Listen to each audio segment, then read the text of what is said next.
En los días, en los días en que las facturas a menudo se pagaban en persona, me parecía especialmente satisfactorio pasar mi factura al otro lado del mostrador con mi pago y luego recibirla marcada como pagada. En estos versículos, Jesús hace referencia a su muerte con la pequeña frase rescate por muchos. Algunos ejemplos del Antiguo Testamento proporcionan contexto para el uso de Jesús de la palabra rescate aquí. La ley judía establecía que cuando el buey de un hombre mataba a alguien, tanto el buey como el dueño debían ser ejecutados. Sin embargo, si se imponía un rescate al dueño, entonces él podía pagarlo para redimir su vida. Éxodo 21, del 29 al 30. En otras palabras, el dueño del buey podía comprar su propia vida pagando una suma de dinero. Lo mismo ocurría con la liberación de un pariente de la servidumbre o la liberación de un campo o propiedad de una hipoteca. Ver Levítico 25. En cada caso, el rescate implicaba una intervención decisiva y costosa para liberar a alguien de una forma de cautiverio. Todas estas situaciones en el Antiguo Testamento eran dificultades materiales. Sin embargo, a lo que Jesús se refería era a una situación moral. Estamos esclavizados por el pecado y hemos ofendido a Dios. Jesús explicó que solo su intervención decisiva, esta costosa compra de nuestra vida, podía liberarnos y sanarnos. Como dice el escritor del himno, Él tomó mis pecados y mis penas, los hizo suyos. Cristo es nuestro rescate. Él nos redimió de la maldición de la ley, habiéndose hecho maldición por nosotros, para que podamos ser liberados de nuestra esclavitud cuando pongamos nuestra confianza en Él. Gálatas 3:13. Con su muerte, Jesús resolvió el juicio contra todos los que creen en Él. Cuando gritó, consumado es, usó la palabra griega tetelestai, la cual se escribía sobre una deuda para declarar que había sido pagada. Juan 19:30. En la resurrección de su Hijo, el Padre proveyó el recibo de pago, la deuda que fue justificadamente nivelada contra nosotros y demasiado grande para que la paguemos, ahora está sellada inequívocamente, pagada. A veces el maligno nos antagonizará y nuestros propios corazones nos acusarán. ¿Realmente estás perdonado? Seguramente este es un pecado demasiado grave. ¿Dios verdaderamente te ama?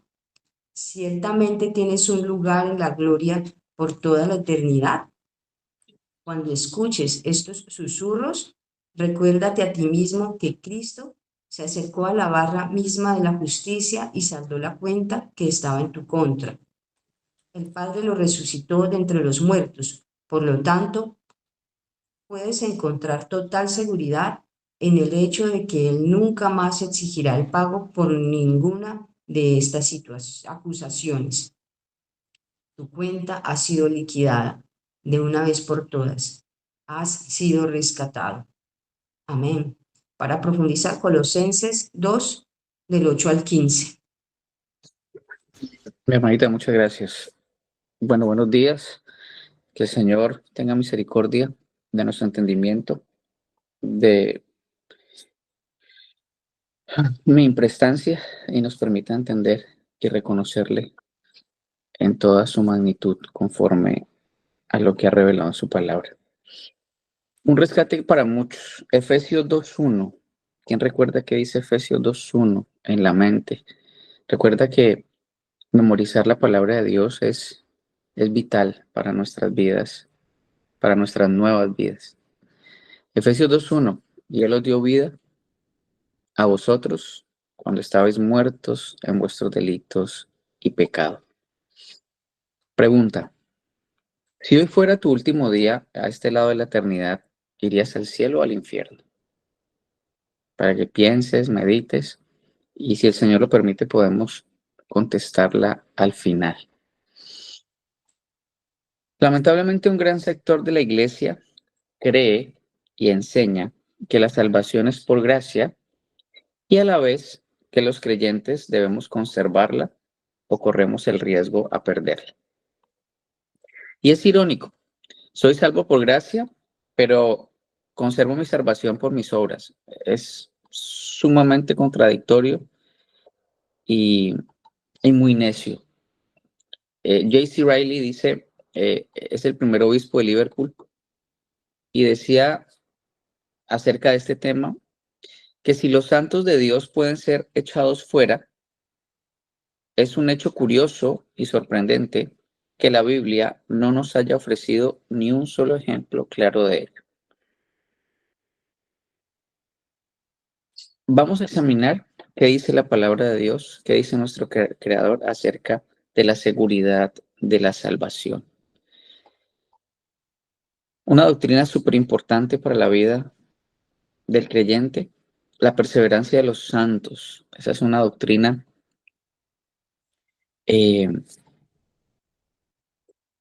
doctrina de la gracia.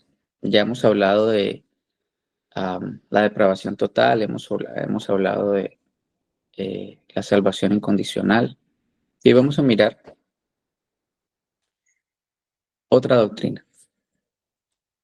Ahora, vamos a ver como tres maneras para, desde la palabra de Dios, cómo nos afirma esta parte, y al final vamos a meter un poquitico sobre Colosenses. Ahora, el camino más corto para enseñar acerca de la seguridad de la salvación o la perseverancia de los santos es simplemente mirando los versículos que afirman esta doctrina, esta realidad en la vida del creyente. Hay algunos textos que son más claros que otros, pero todos llevan la fuerza de la perseverancia. En ellos se nos presenta a Dios como el protagonista de nuestra seguridad. La certeza de la salvación es veraz porque es Dios quien la asegura y no nosotros. Dice Juan 10, 27 y 29. Mis ovejas oyen mi voz y yo las conozco y me siguen y yo les doy vida eterna y jamás perecerán y nadie las arrebatará de mi mano. Mi Padre que me las dio es mayor que todos y nadie las puede arrebatar de la mano de mi Padre. Judas 1:24. Y aquel que es poderoso para guardaros sin caída y para presentarlos sin mancha en presencia de su gloria con gran alegría. Filipenses 1:6. Estando convencido precisamente de esto, que el que comenzó en vosotros la buena obra, la perfeccionará hasta el día de Cristo Jesús. Segunda de Timoteo 1:12. Por lo cual también sufrió estas cosas, pero no me avergüenzo, porque yo sé en quién he creído y estoy convencido que es poderoso para guardar mi depósito hasta aquel día. Primera de Pedro 1:5. Que sois protegidos por el poder de Dios mediante la fe para la salvación que está preparada para ser revelada en el último tiempo. Timoteo 4:18. El Señor me librará de toda mala obra y me traerá salvo a su reino celestial. A Él sea la gloria por los siglos de los siglos. Primera de Corintios 1:8, Primera de Juan 2:19, Juan 6:39, Juan 6:51, Juan 14, Juan 17, Juan 17:25, Juan 17:24, Romanos 8:30, Romanos 8:39, Primera de Tesalonicenses 5:9, Segunda de Tesalonicenses 3:3, Hebreos 7:25, todos ellos nos revelan esta maravillosa realidad. Ahora, otra manera que podemos nosotros, al acercarnos a las Escrituras y reconocer esta doctrina, se deriva cuando tomamos en cuenta la manera como el Señor se presenta en la relación a su pueblo. Es decir, podemos confiar que seremos guardados hasta el final por la forma como Dios se describe a sí mismo. Por ejemplo, Dios se presenta como nuestro Padre, nuestra roca, nuestro escudo. Además, Cristo se ha presentado como nuestro buen pastor, nuestro abogado y fiel sumo sacerdote. Una pregunta legítima que podemos plantear sería, ¿es posible que Dios Padre abandone y deje a sus hijos y se pierda? Mateo 7:9, Dios es el único Padre bueno que sabe dar buenas cosas a los suyos. Y la conclusión necesaria cuando contemplamos a Dios como Padre es que Él nunca desamparará a los suyos. Salmo 27:8. El mismo criterio podemos establecer cuando contemplamos a Dios como nuestro escudo, nuestra roca.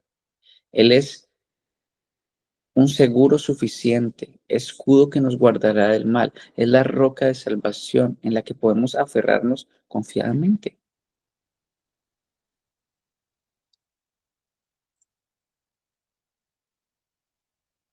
Cristo como pastor.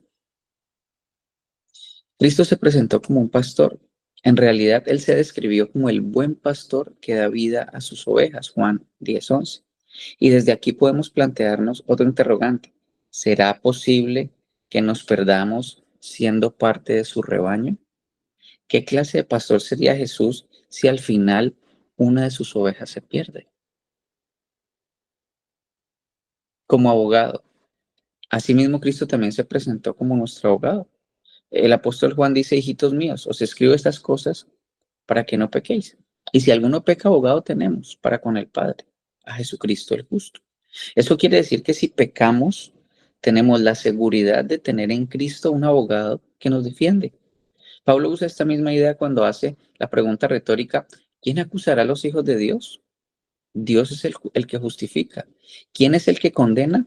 Cristo es el que murió.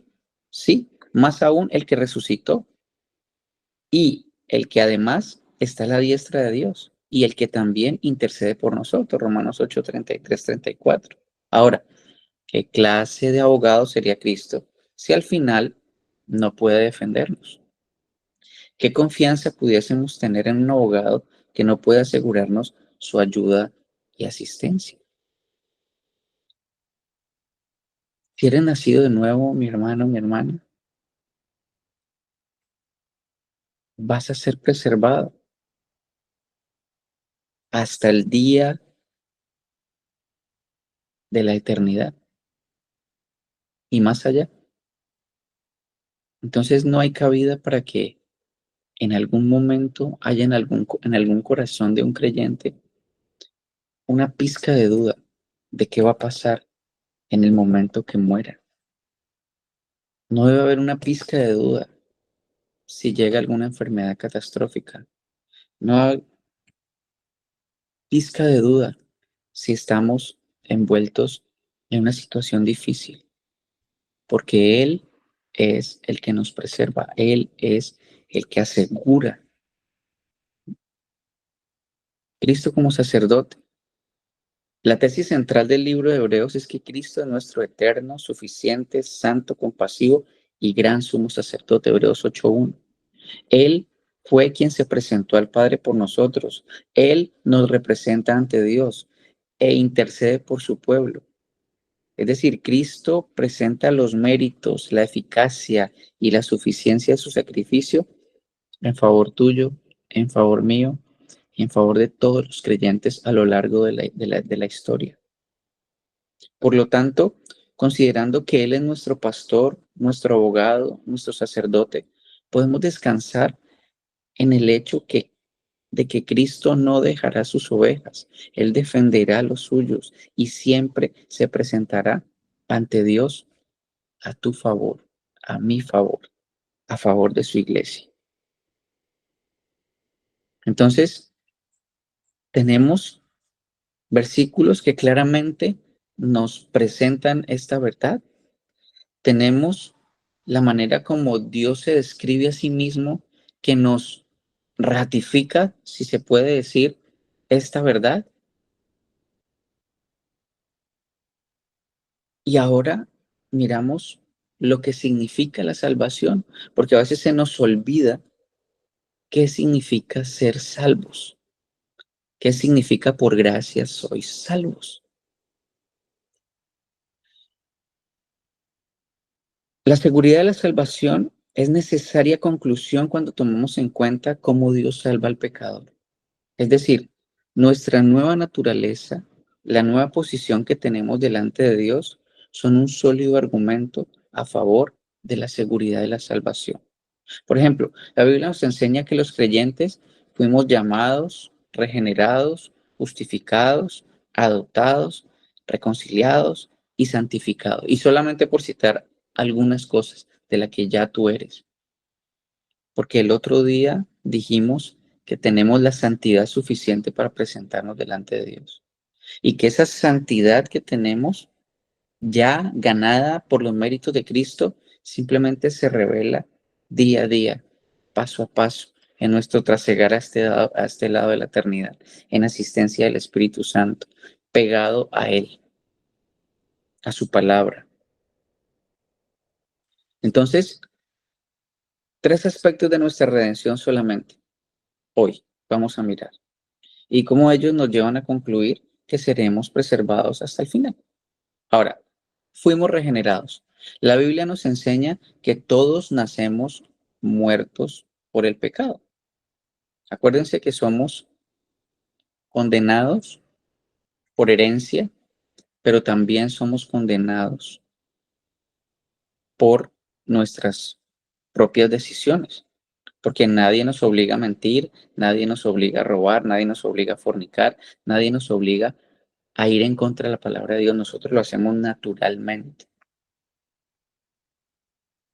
Pero el creyente es regenerado por Dios, dando así inicio al proceso de la salvación, Efesios 2:1, que lo leímos al inicio. ¿Quién lo recuerda? Y Él os dio vida cuando estabais muertos en vuestros delitos y pecados. Entonces, un bebé que nace, los bebés que nacieron en esta noche, todos nacieron muertos en sus delitos y pecados.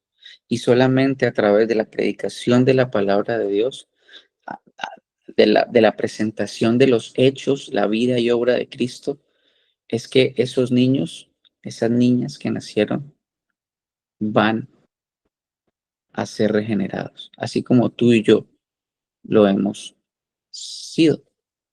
Entonces, dicho de otra manera, somos resucitados a una nueva vida por el poder regenerador de su Espíritu. Juan 3. Recuerden, Nicodemo le pregunta al Señor, ¿y es que tenemos que volver a entrar en el vientre de nuestras madres? Y el Señor le dice, mira, tú que eres un conocedor de la palabra, no conoces, no sabes esto, que lo que es nacido de carne, carne es, que lo que es nacido de espíritu, espíritu es.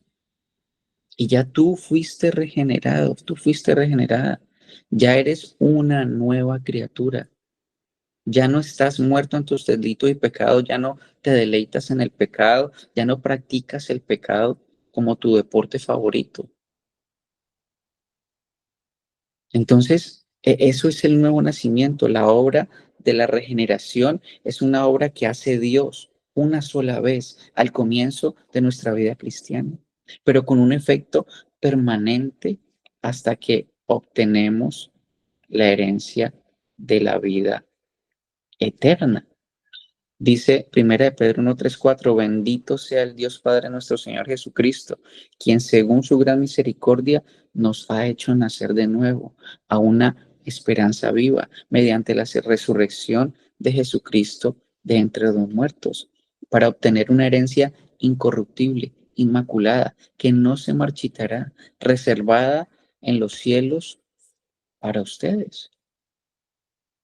Entonces, mis hermanos, mis hermanas, es maravilloso poder entender lo que Dios ha hecho en nuestras vidas. Y por cuanto Él lo hizo, Él lo sostiene. No tiene nada que ver contigo, ¿no? Esa nueva vida es la que nos permite hacer cosas para la gloria de Dios.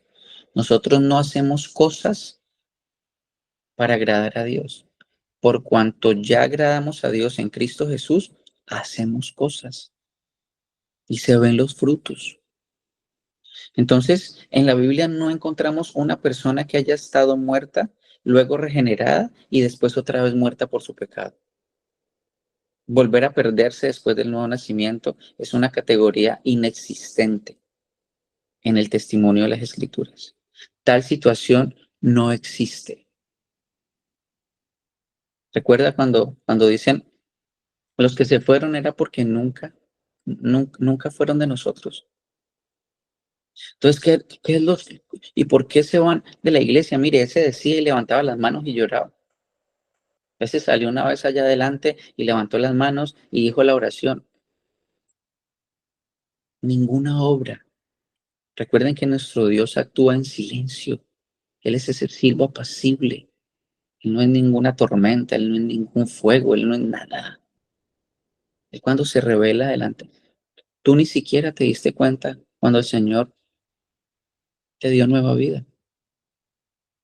Tú solamente comenzaste a amar lo que detestabas y comenzaste a detestar y aborrecer lo que antes amabas. ¿Y cómo pasó esto? Porque Él es Dios.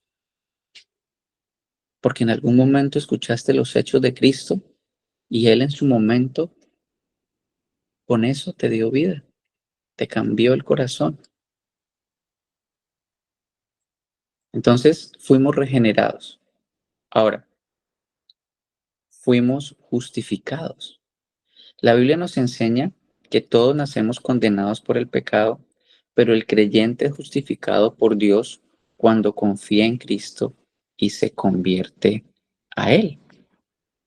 Dice Romanos 3:24, todos son justificados gratuitamente por su gracia, por medio de la redención que es en Cristo Jesús. Romanos 5:18-19 dice, así pues, tal como por una transgresión resultó la condenación de todos los hombres, así también por un acto de justicia resultó la justificación de vida para todos los hombres. Porque así como por la desobediencia de un hombre los muchos fueron constituidos pecadores, así también por la obediencia de uno, los muchos serán constituidos justos. Es decir, somos declarados justos delante de Él. Dios nos cuenta la justicia de Cristo como nuestra. Ahora podemos estar en una relación correcta ante Dios, que es santo y justo, el cual demanda justicia perfecta. Mi hermano, mi hermana, hoy tienes la hoja de vida de Cristo. Es como si tú te preguntaran, mira, ¿tú quién eres? ¿Qué haces? Ahí sale absolutamente todo lo que Cristo ha hecho. Si en este momento tú mueres, si en este momento yo muero, cuando esté delante de mi Señor, Él no me va a ver a mí, Él no te va a ver a ti, Él va a ver a Cristo. Porque vamos a estar con vestiduras blancas, inmaculadas. Y esa es su justicia, sus obras. Entonces, la Biblia nos enseña es que somos justificados una vez y para siempre.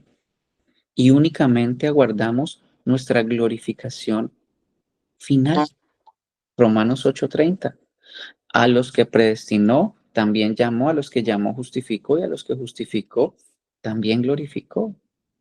Entonces, cuando decimos, me cubro con la sangre de Cristo, estamos otra vez cogiendo la medallita y amarrándonos aquí, a ver, para que haga el milagro, para que no me pase nada. No, eso no es una ruana que usted se pone cada vez que, no sé, o algún sortilegio raro. No, ya eres justificado, ya estás cubierto por su sangre.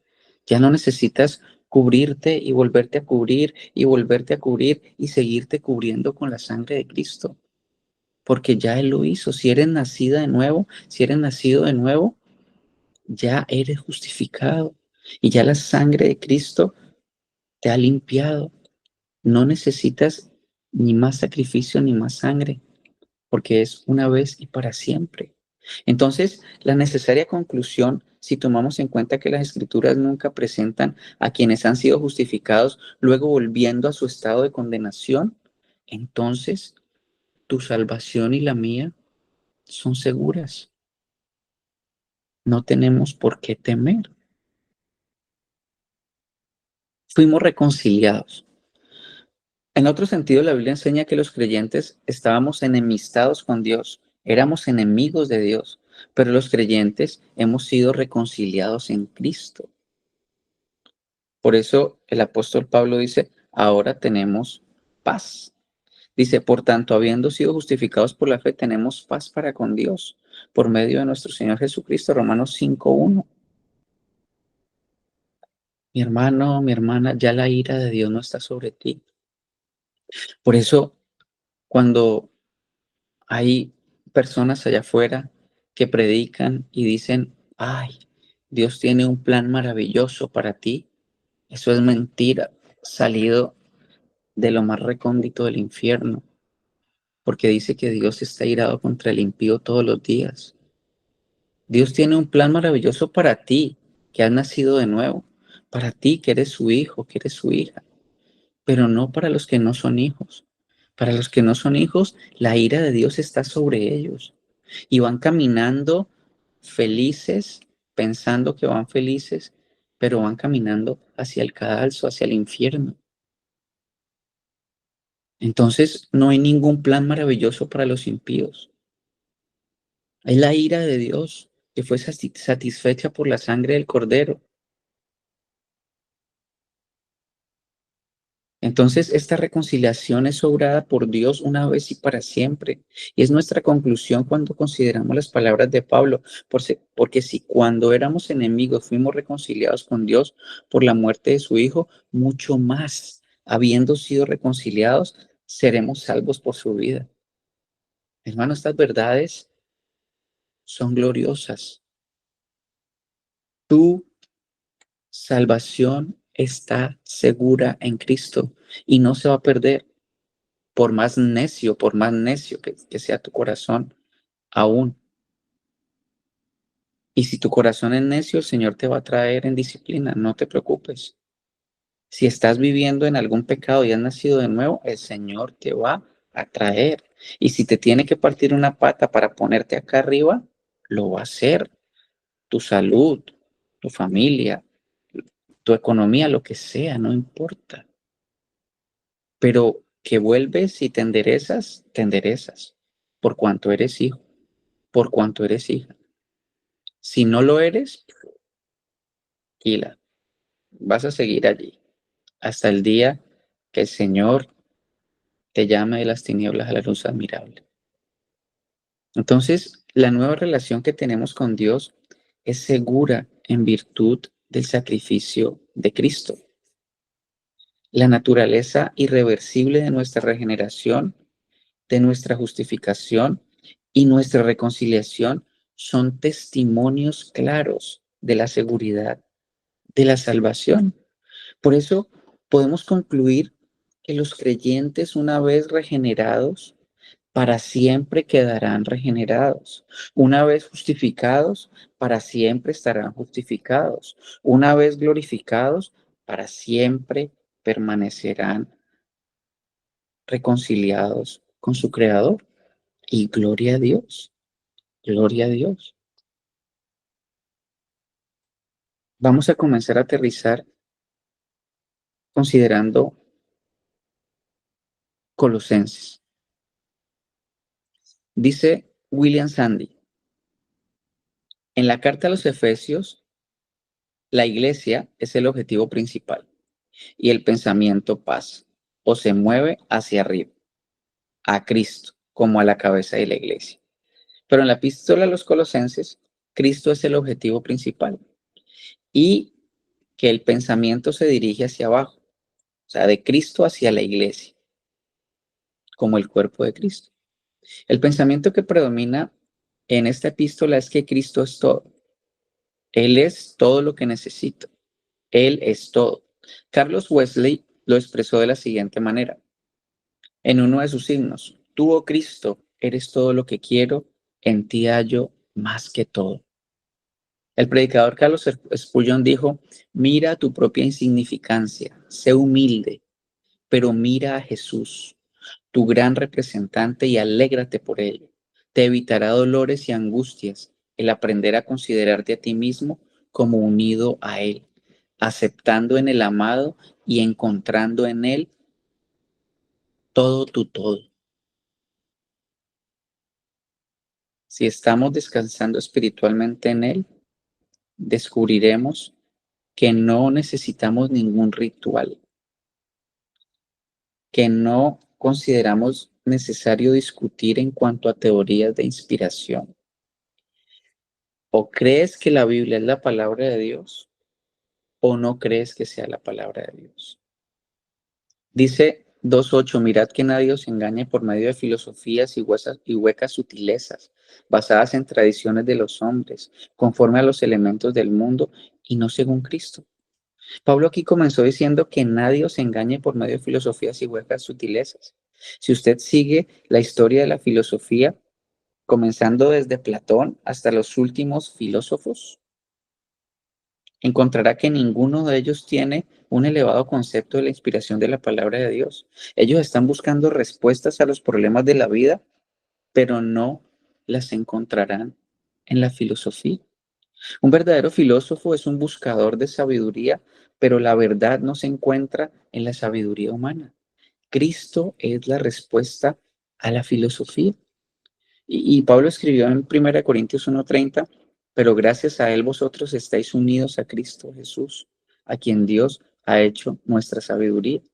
Pero la falsa filosofía es como un hombre ciego buscando en una habitación oscura un gato negro que no está allí.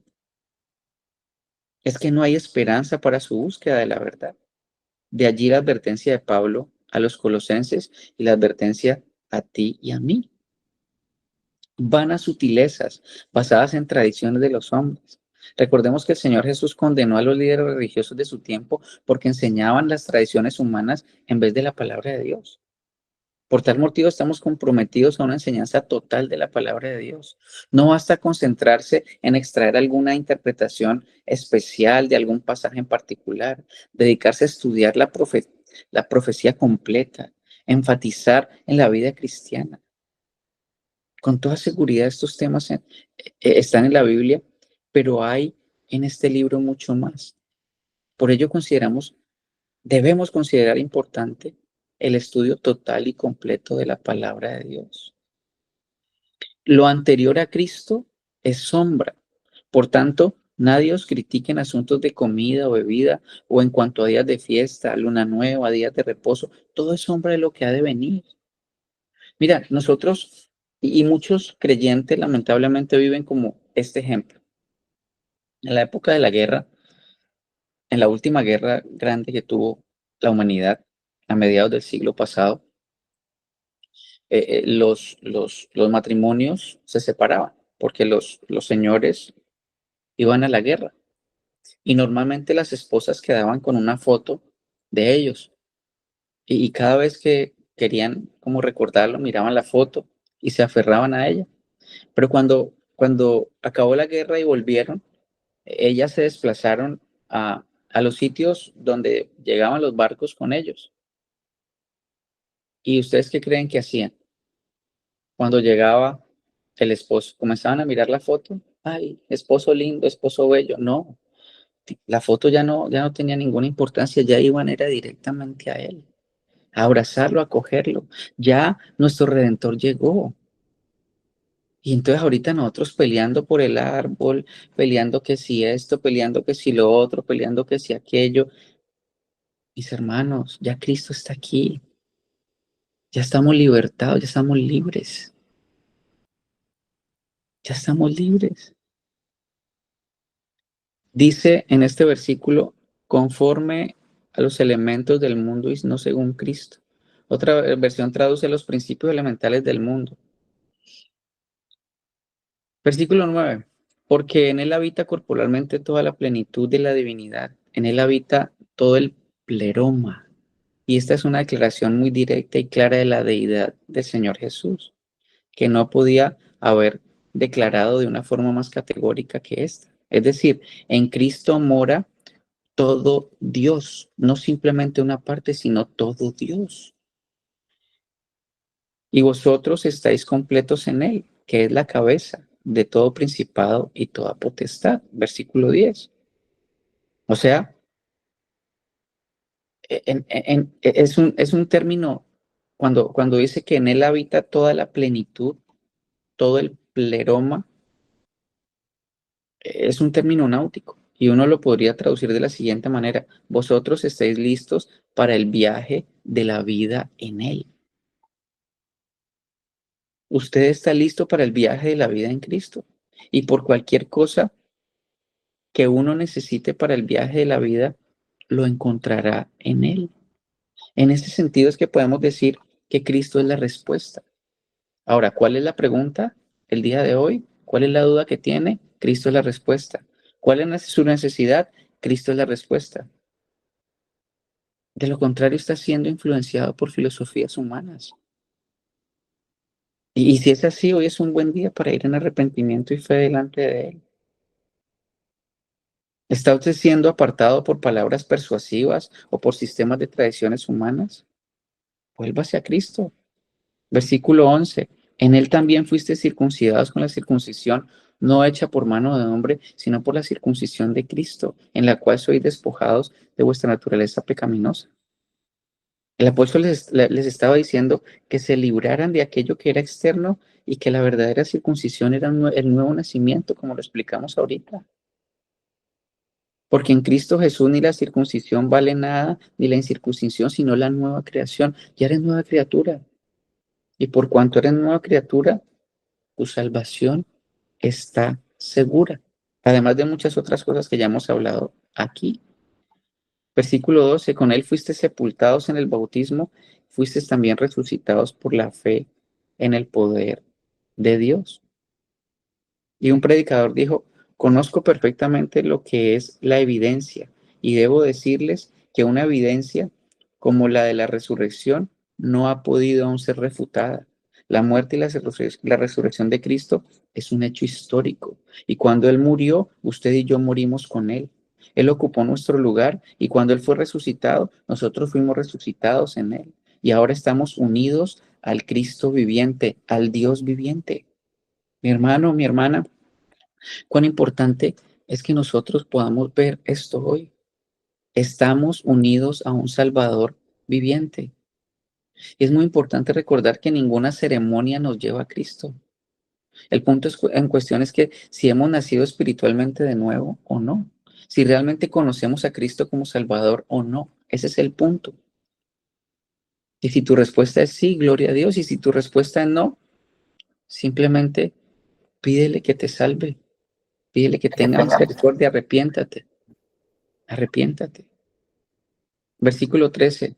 Y a vosotros, estando muertos en pecados y en la incircuncisión de vuestra carne, os dio vida juntamente con él, perdonándonos todos los pecados.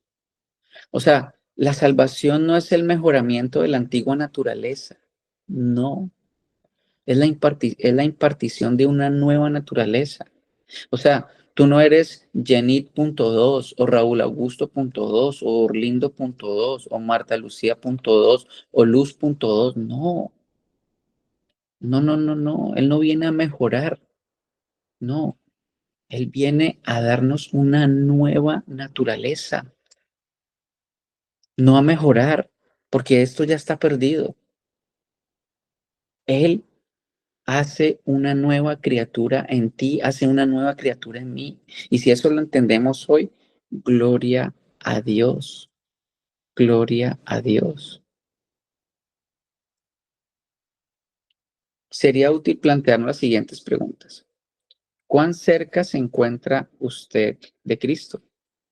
¿Anda caminando usted con Él? ¿Le busca usted a Él en todas las emergencias de su vida? ¿Él es el mismo centro de su vida? Pregunta. Él anuló el acta de los decretos que había contra ti y contra mí, que nos era contraria, y la quitó de en medio clavándola en la cruz. Y otra versión dice: Él anuló la deuda que teníamos pendiente por los requisitos de la ley. Él anuló esa deuda que nos era adversa, clavándola en la cruz.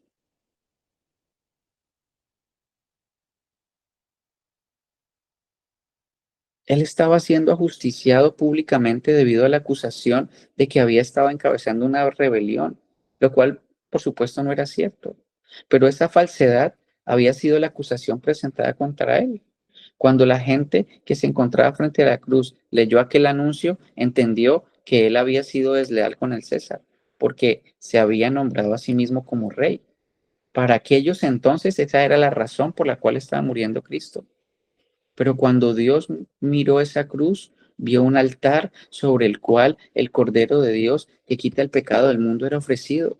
Y Dios vio otra inscripción allí, sobre aquella que habían escrito los hombres, y fue la que leímos en el versículo 4. Él anuló el acta de los decretos que había contra nosotros, que nos era contraria. Él quitó de en medio clavándola en la cruz. Eso fue lo que leyó Dios.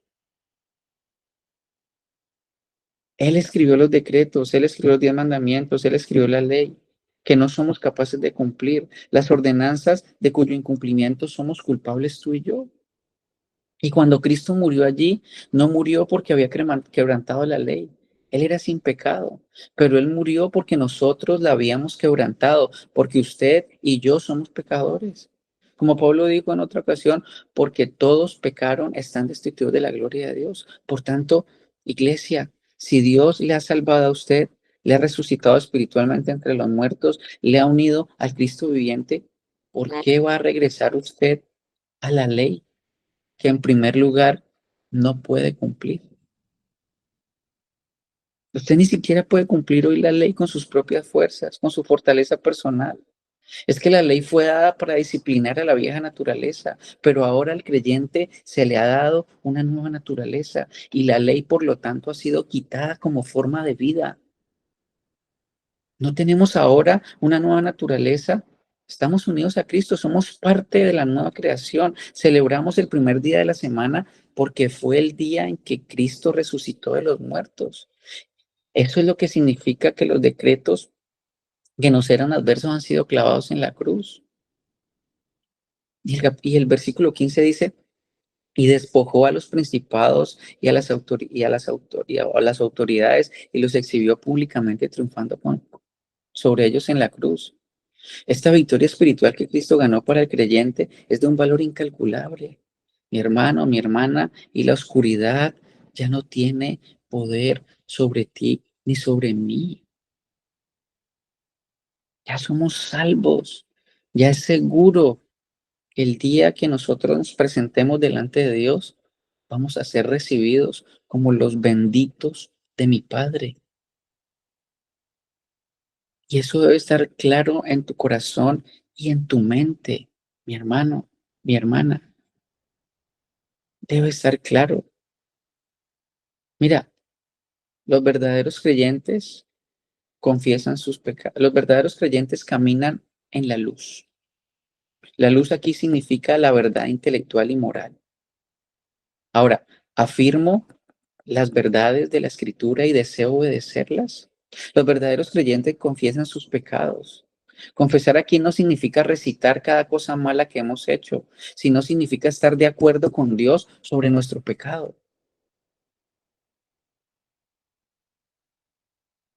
Eso significa que los verdaderos creyentes odian su pecado y no lo aman. Ellos reconocen que son pecadores y saben que son perdonados. Los verdaderos creyentes obedecen sus mandamientos. Y el término aquí se refiere a una obediencia vigilante y atenta. Aquí un creyente desea obedecer las verdades que él considera ser preciosas.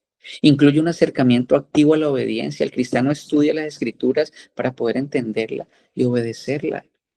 Los verdaderos creyentes aman a otros creyentes. Amo al pueblo de Dios, deseo estar con ellos. Los verdaderos creyentes afirman la sana doctrina. No hay un creyente verdadero que caerá en alguna herejía o error o que niegue a Cristo. No hay, no existe. Los verdaderos creyentes van en búsqueda de la santidad. Los versículos eh, no hablan sobre perfección sin pecado o hasta la frecuencia o duración del pecado. El término pecado en estos versículos describe a uno que vive una vida inmoral, impía, injusta, como una práctica continua y odia la justicia de Dios. pero los verdaderos creyentes caminan en santidad y los verdaderos creyentes tienen el Espíritu Santo de Dios. Dice Gálatas 5, 22, 23, más el fruto del Espíritu es amor, gozo, paz, paciencia, benignidad, bondad, fe, mansedumbre, templanza, y contra tales cosas no hay ley. La garantía de la salvación de uno no necesariamente tiene que estar basada en una decisión hecha en el pasado o en una experiencia. Debe estar primeramente en la fe de uno, en la verdad objetiva de la palabra de Dios. Jesucristo, el Evangelio, debe restar en la realidad de una vida cambiada, marcada por la obediencia, un amor por Cristo y su justicia y un odio hacia el pecado. En simples palabras, la doctrina y la perseverancia de los santos afirma que la salvación que Cristo logró para su pueblo está asegurada en virtud de la eficacia de su sacrificio y no hay posibilidad de que el creyente se pierda. Todos aquellos por quienes Cristo murió son regenerados y serán preservados hasta el final. En base a esto, para terminar, podemos decir que la salvación no se pierde. Esta es una verdad presentada en las Escrituras y muchas y variadas maneras, de muchas y variadas maneras. Alégrate de lo que la palabra de Dios te dice. En lugar de dudar, podemos vivir confiadamente. Podemos tener la seguridad por la propia palabra de Cristo que nuestra salvación nunca será cuestionada. Nuestra seguridad de salvación se basa en la salvación perfecta y completa que Dios ha provisto para nosotros a través de Cristo. ¿Está usted confiado en el Señor Jesucristo como su Salvador? Si la respuesta es sí, vamos a estar bien. Y si la respuesta es no, hoy es un buen día para pedirle al Señor que te salve. El creyente será preservado hasta el final. ¿Cómo puede perderse aquel que fue elegido para salvación? ¿Podrían aquellos que han sido adoptados remover y abandonar el estatus de hijo? ¿Qué posibilidad hay de perdernos si hemos sido unidos a Cristo? ¿Quién pagará un precio más alto que la sangre de Cristo para reclamar derechos sobre los redimidos? Mi hermano, mi hermana, tu cuenta ha sido liquidada una vez y por todas. Ya has sido rescatado, porque la salvación es del Señor.